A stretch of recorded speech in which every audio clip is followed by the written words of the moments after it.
Is our healthcare system and our health insurance system in crisis? Yes, it is, Larry.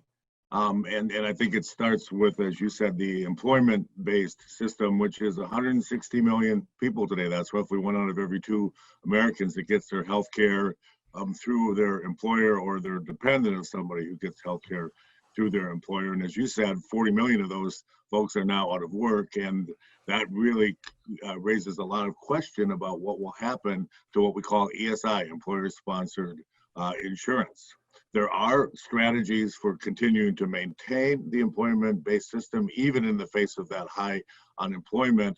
The most prominent of those is a proposal from that was in the bill that the House passed last week called the HEROES Act. This does not yet have Senate buy-in at the federal level, but that bill would put 100% subsidies in place for COBRA coverage. COBRA is the kind of coverage you get if you leave employment and you want to maintain the same policy you had. You can do that by paying the full cost of the policy yourself, and you can maintain that for anywhere from 18 to 36 months. This bill that's in the Congress would fully subsidize, 100% subsidize that COBRA coverage through the emergency. So it's a way of creating, if you will, a virtual ESI system. And it does need to be at 100% because employment-based coverage is the most expensive coverage that we have in this country. Most people can't afford it.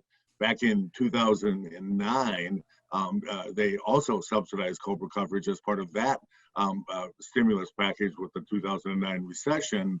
There they provided 65% subsidy, so almost 2/3 paid by the federal government, and still the take-up was pretty small, like 15% take-up. So that's why the proposal is for 100%. But again, it's expensive coverage. We'll come back around to that in just a minute. So it would cost a pretty penny to do that, and it wouldn't cover everybody. Still, there would be people who are now no longer attached to their employer. If their employer's gone out of business, the employer doesn't even have the policy anymore. So it's far from a perfect solution, but I will say it's the preferred solution from some of the big stakeholders in the system, the hospitals, the pharma companies, some insurers, because it's the most stable, long-lasting part of our systems.